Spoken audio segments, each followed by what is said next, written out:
the importance of volunteering and everything. So, you know, I guess that got left on the cutting room floor. But it's important that if we catch goodness, we need good news out there. I mean, this is what, there was so much positive reaction to that whole situation. It was just great. And it wasn't just the one day, it was 2 days in a row. And they got kids off their computers playing Fortnite and everything, and the parents were just grateful to have them out of their hair and out of the house where they could do their parenting things. But clean that up, right? It was really good. Another thing I like to say, I mean, just want to make a statement because it's kind of bothering me because they had a couple of people just walk out. They're family, they're part of this community. They've done good for this, for the services, and I hate saying no, but I couldn't say yes because I felt at this point in time there should have been some kind of effort towards better communication. It's just not there. It just wasn't there. And that goes for both sides, all parties, not just one. And if names arise and something, I'd say no to them too. It's not one-sided. I wanted to be on the record because I know the video is running. It's not about individual because these people are very important to our community. Very important to our community, and we need them. But certain actions, certain behaviors can't be allowed to just go and then just go forward because the same situation is going to happen. What was that you said? Do the same things. If you don't learn from the past, you're going to repeat it. And I think us as a board, we have to maintain that. I mean, we have to, things got to change. It's been that way for years, and we can't keep going on that excuse. Oh, it's always been like that. Well, somebody has to do something to change something. And if it starts here, it has to start here. Some people are going to be upset, and maybe in the long run, it'll improve, but it's not permanent. And just hope everybody understand that. Where I'm coming from, that's me, I speak for myself, but I hope to speak for the community. And that's all I got to say about that. Ron? Your question, once again, for Mr. Souls. I know that the garbage debris was picked up today in the garbage bags. Do they do the chipping of the branches on the same day, or is that another? Because I had people in Spencer that were asking me that took down some big pines in front of the house, and I told them I thought it was Mondays, but I would look into it since it was still there. So it is Mondays, but if there's a lot out there, we'll go back down or go back out on Tuesday also. I had a feeling I would look into that. And my other question, I had a couple come into my shop this week and said they expanded their driveway slightly. I didn't know what the route to take for moving the curb to next to the driveway now, if that was a possibility. You need to call me and we'll extend the driveway cut. Okay. And another question that had come up from a couple of neighbors with some of these vacant properties that the village owns, can we possibly do like a community garden on some of those to make them at least usable? Yeah, we can do anything against that. Yeah, we can do that. I do have a couple over on West Ave. The neighbors want to lease them. I'm waiting for FEMA to give me the lease papers. So if they're thinking about over there, I kind of told them that yeah, they could lease it if they. Well, that's not my side of town. This was over. But all the rest of them are out there. I just told them I would look. I thought it'd be a good use of the green space until we do something more viable with them. Yeah, we don't have to ask for permission to do that kind of thing either. Have you guys ever heard of, I think they're called Vines in Binghamton? They have the downtown urban farm, a bunch of vacant area. Yeah, so if there's a bunch of vacant land, they might be interested in, starting to farm. Actually, it's an actual farm. And they have a partner with the school down there to have students basically do most of the labor. I don't know if they're looking to expand it all like that, The but school is interested in agricultural, I forget what they call it, but it's a new program to start next year. That's all I've got. Rusty? I would like to propose that we set a public hearing for local law to amend Chapter 76 of the Alcohol Beverage Code. You may have those in front of you, specifically 76.4, exception for open containers on public property, which now reads that you can have open containers in Marvin Park and in Livingston Park by permit, and I would like that to read, open containers may be allowed in Marvin Park or even Livingston Memorial Park for use under 25 persons by permit approved and issued by the Superintendent of Public Works, which is how that works now, although there are people numbers. And then it further will say open containers may be allowed in Marvin Park or David Livingston Memorial Park for groups of 25 or more persons or on any other public lands for all group sizes by permit approved by the Village Board of Trustees and issued by the Superintendent of Public Works. And then further says conditions, requirements, and fees may be set by resolution of the Village Board of Trustees, and then other things past that. So, I would second. then we'd like to set a public hearing on June 3rd. Do we have one already at 7? What's that for? Budget. That could be a while. People have to talk about that. What time will we make you it for? schedule for 7:05 and then it'll just went out as soon as it's. So that would be the motion that we set a public hearing for this law at 7:05, June 3rd. I second. Brian? Yes. Yes. Yes. Yes. Can you send me this, so I can put it on the website? Yep. Okay. One other thing, not going to do it tonight, but Chapter 166, Village Code Sewers, many pages, and in that, we discussed this before, in that chapter, because in the past, the Superintendent of Public Works was also the, what is your title exactly, Director of Public Utilities? Director of Utilities. Director of Utilities. So after, in this place, 65 times it references that the Superintendent of Public Works is the person who does various things, and I'm going to be proposing not tonight that we change all those places in this law to say the Director of Utilities instead of the Superintendent of Public Works. Can I get with Nate and do this? Okay. That's everything for me. Okay. All right, for the OHPC, they had a meeting last week or so, let's see. It was May 9th. They had 2 applications that got approved. One was for 53 to 55 North Ave. One was for 62 to 64 North Ave. They, both applications got approved, but they didn't get certificates of appropriateness because it was for stuff that's sort of normal maintenance and repair, so it didn't need a certificate.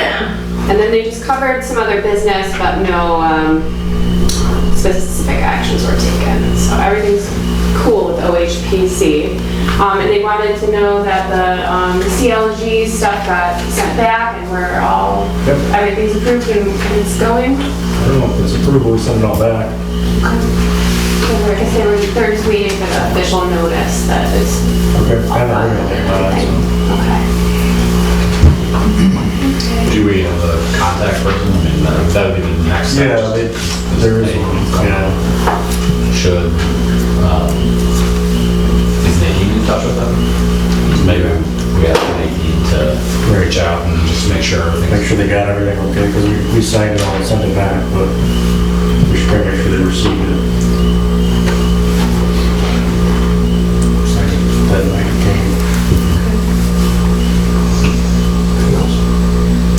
That's it. Thanks, guys. All right, next thing is mayor's report. Yeah, I'll just. There's a lot of stickers in here. We get some bugs in.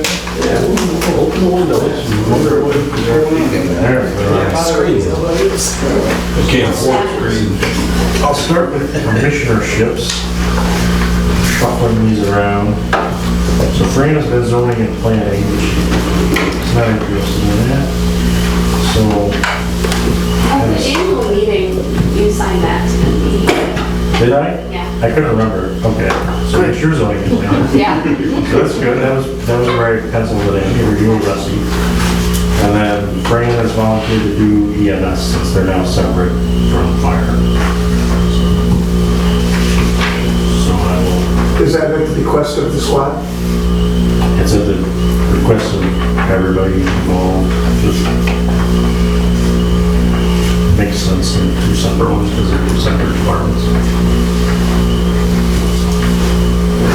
Right,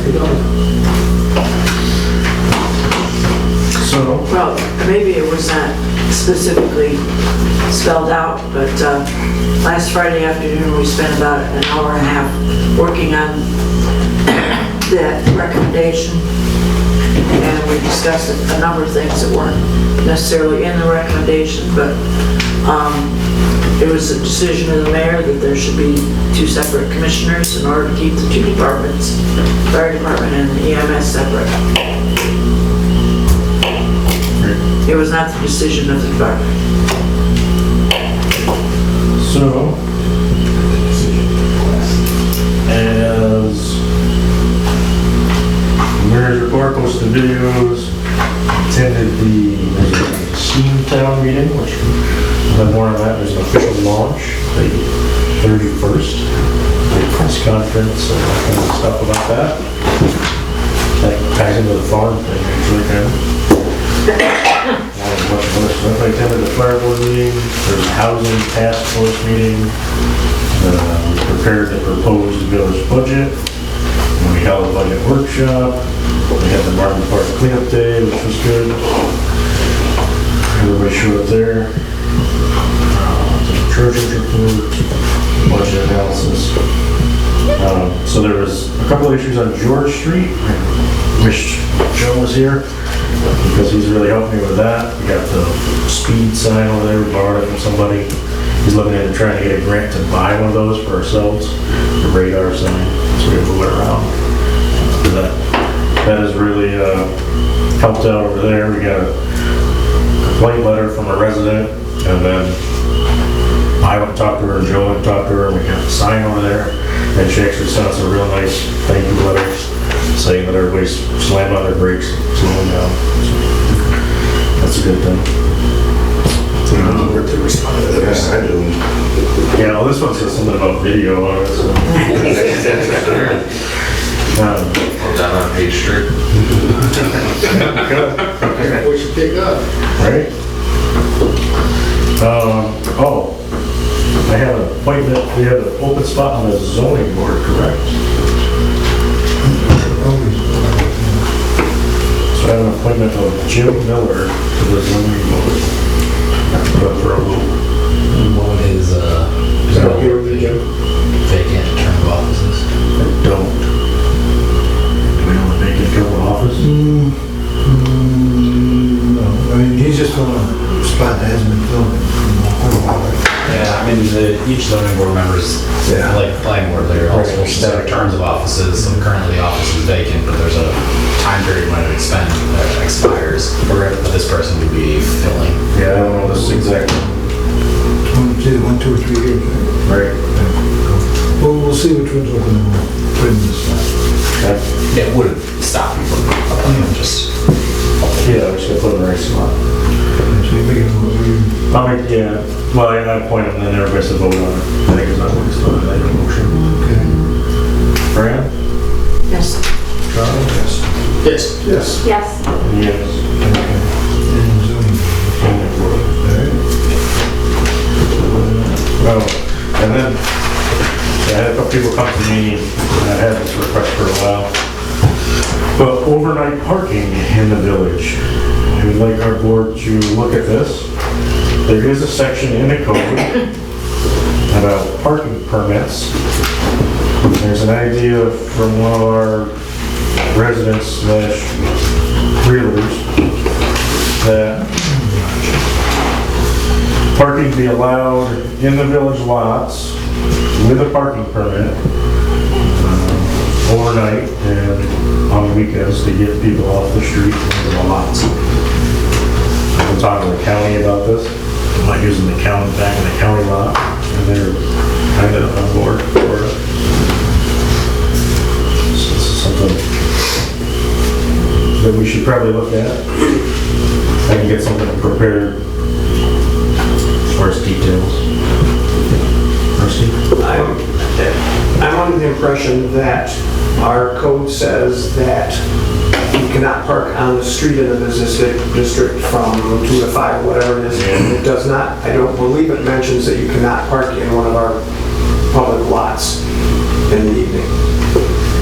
Depends on other I think the county has a limitation. That would not be our purview. But I think this is directed at, not necessarily overnight, but the people who work downtown, who during the day need to park somewhere longer than 3 hours. And they had recommended to us that we would not be allowed to potentially let some people park longer and others not, and when we've talked about this in the past. So that is different than the evening. Overnight, I may be incorrect about this, but overnight I believe is available to them in the public lots, our public lots, but not in the daytime. And once again, they may speak to what he advised us before about permitting someone as opposed to someone else. Right, as I recall, when I last looked at the question of permits for parking, I believe it requires some state legislation now. The fact that there's apparently some provision in the village code to some effect like that. Yeah. I would want to know a little more about how that came about before saying, all right, let's move full steam ahead with modifying the permit parking requirements. I say, you may have the code there in front of you, but is that correct? That's for the overnight on the permit? Yes, authorized park permit shall be issued by the review. On rare occasion that suitable off-street parking is not available, and that is impractical for the owner to provide off-street parking. Suggest that it applies at any time.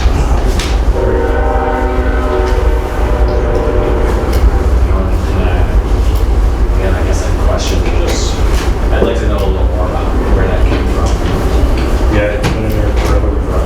Nobody's ever used it. But I know of, as far as doing up, at least doing up parking permits.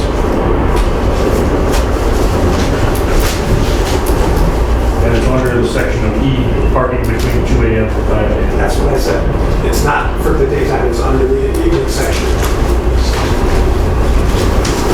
Like, I'll put there. So those Right permits, after all the streets are listed.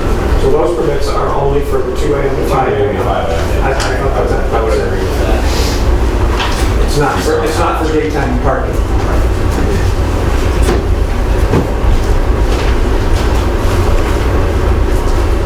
and then we have that request still about the changing the parking on Main Street. I think we've talked about it 100 times. The bus tracks. It just doesn't look like cars can park on that angle there. You're talking about by the tracks where that shop is? Yeah. Okay, when you come up, you turn left, I don't think there's gonna happen. What we have talked about in the past is that we were not comfortable with setting a spot parking for somebody that's 3 hours. Oh, I thought you were talking about the angle, the change No, of we're talking angle. Oh, okay. about, they wanted up in front of the old country store, 3 hour parking there. Yeah, they want to add it to this, the same, To spot 3 hour all over the place. right, the same as this list. It's kind of pretty much said we didn't want to do that. Yeah. Right, about 6 weeks ago, Yeah. we discussed it. Yeah. The request keeps coming in. Yeah. That's all I got. Last item is public comment. You got anything? Okay. Couple things. One is, which is pretty easy, and that's just to acknowledge the passing of John Schaefer, from former mayor, long time mayor. I think appropriate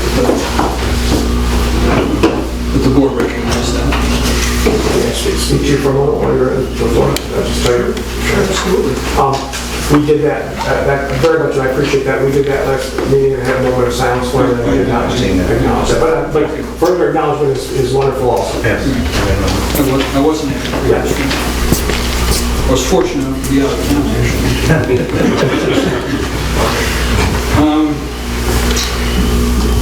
Another item which has to do with the EMS thing, and that is the budget.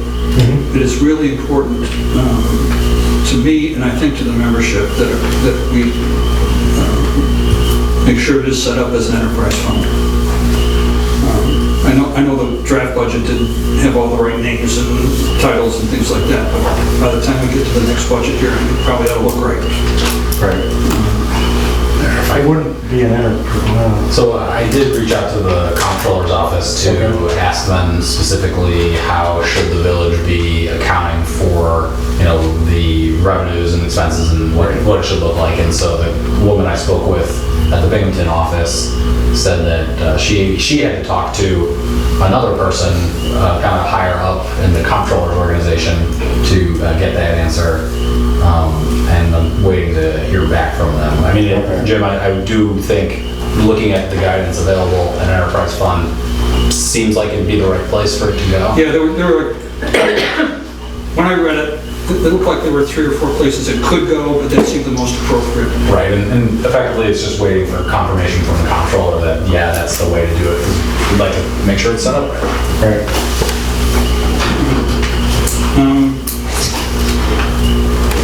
But you're right, somebody found his line items in there that say something about fire truck. Yeah, we saw those, Yeah. yeah. I don't think we have a problem with the different items, it's the fun. Right. But that leads to this other thought, that the EMS thing is an enterprise. It's going to be, has to be run like a business. And one of the differences between this and an ordinary business, you could actually go on, we've chosen, because we thought it was the best model, that the village, this be a village department, but it could be that the village just hires this done, or doesn't have it done. All of those things could happen. It's not required. But the village board is acting like the board of directors for this business, and you have limited bandwidth. I mean, you've got the sewer and the police and the streets and all this other stuff that's going on, and at some point you're going to have to trust your managers, and that's the line officers. And it's this membership corporation or this membership association that you're going to have to rely on to manage your people, your employees, because there's too many of them. And you have the order of 60 people that are willing to put out to help other people. And I have not seen a good example of that tonight in terms of trust. I'll tell you what I did see. I saw stuff being carried over from the fire department into this new organization. And that's not right.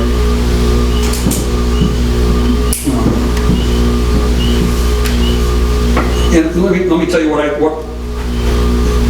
have no basis. I have no basis of fact. I have just basis of an observation. Rusty was sent off to do a fire department investigation. I'm a trustee of the fire department. It was never reported to, as far as I know, to the fire department or to us or to you guys here at the village board. And I don't think that the people who were involved got a report either. And that information, which the rest of the board doesn't have, is probably in judgment in terms of the vote that went on tonight. And people were left here pretty upset. I'm pretty upset with it. You can trust her to be your narcotics officer, but you can't trust her to be a first lieutenant in terms of managing people. That says something about how you're going to go forward in terms of the relationship between this organization and your volunteers. And it's not a good message. You know, we don't need reasons for this, but we do need action that supports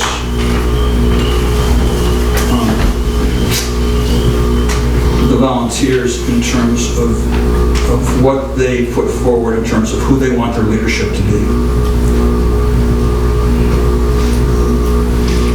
And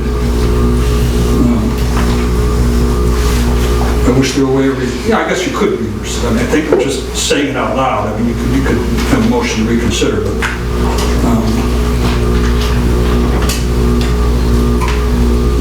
that's going to leave a very bad taste right now, and I don't know, I truly don't know how some of the key people are going to react to that. And I'm hoping that we can move on, but I don't have any guarantees. I'm just saying, as a membership officer, membership person, not an operational person right now, I'm saying it's going to be hard to bring it, to get this bad taste out of people's mouths. The board has delayed making what should be easy decisions. That's not a way to run a business. Anybody else, public comment? I would like to ask Mr. King something, not related to that. Yeah. Did we get the, what was it, from Donnie Warner, the territory document that they were looking for? It's in the lawyer's hand. So we're still trying to talk about Territory. Yeah, I mean, the certificate of need covers what it covers, and I think insofar as the ambulance service bills, I mean, even if it responds to mutual aid, you know, they can, my understanding is bill for that as well. So it's not anything that we've necessarily kicked to see what the state will say. We can try. I guess it wasn't clear to me, okay, let's contact the state to clarify where exactly the certificate of need covers. Well, we have a little disconnect there. We know what it says. That this operational authority, it says Town and Village of Owego, parentheses, fire district. And the state is not happy with that. They've asked us to clarify. It behooves us in terms of, from a business standpoint, and going forward, to maximize your population so that you can offer services other than 911 transports. That's where the revenue is. Taking people home from the hospital, taking people to doctor's appointments, that kind of stuff, which we cannot do without the operating authority. So what we were trying to do was to get Mr. Warner to say that when he said that, he meant to cover something other than those exact words, so a larger thing. That's what we were trying to put together there. Right, because what I believe in a previous conversation with Donnie was that what he meant was the fire coverage area at the time, which was the town and village of Owego, half of the town of Tioga, and a piece of the town of Nichols. So that's something Jim believes that's a necessary thing with the state, and to do some further doing, is that something we The could pursue? state has asked for clarification. Have The they state- sent a letter? I do not have possession of that letter, and I don't know where they are, but I do know because I sit on the CON committee at the region, what the state has been looking for the past 10 years is an exact geographic boundary description.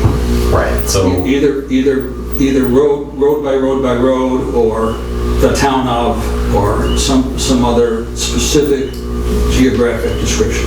So I think the way to try and suss this out then is asking the state to send us a letter specifically stating what it is that they need from us, and then we can then try to produce that for them. You know, because I mean, it sounds, I think what happened is in the 70s or 80s, in the 70s when this happened, there wasn't a meets and bounds description, you know, road by road by road. So we wouldn't be able to go back to the minutes and pull that out for them, which means we'd have to then reconstruct it.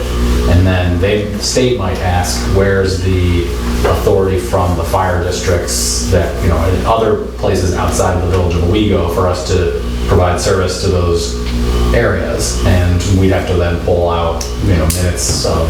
Yeah, well, we have the town, I have the town of Nichols contract, and I have the town of Tioga contract. From the 70s. Not the town of Owego from the 70s, but the town of Nichols contract. And that's where the other piece of this is, I don't know if the state wants us to, what else? Yeah, it can go either way. Either the state can ask again, and they will the next time the operating authority is up for review, because they have asked every time, and we've stonewalled them, said no. We just haven't answered the mail.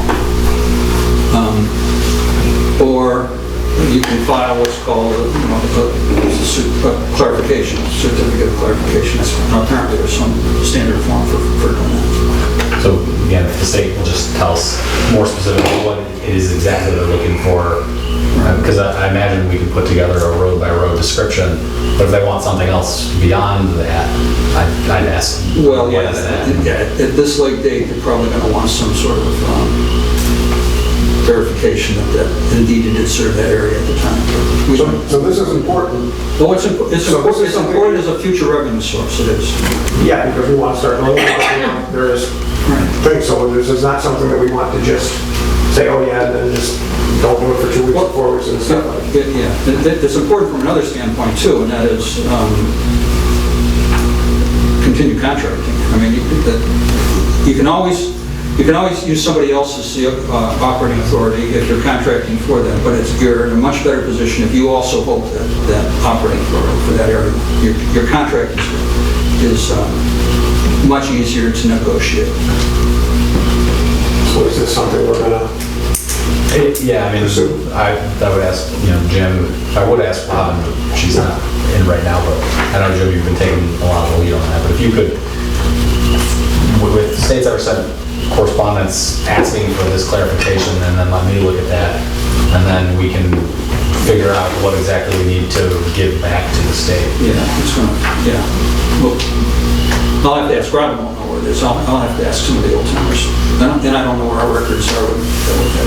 Right, and then if we don't find the letter, then I guess the question would be, do we proactively reach out to the state and say, hey, we want to clarify this?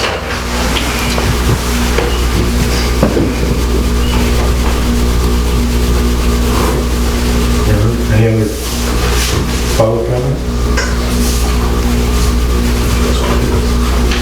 I think we gotta get the right number.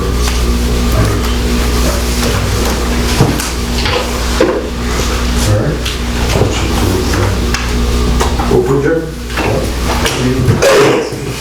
This is the proposed resolution for repairing and reconstructing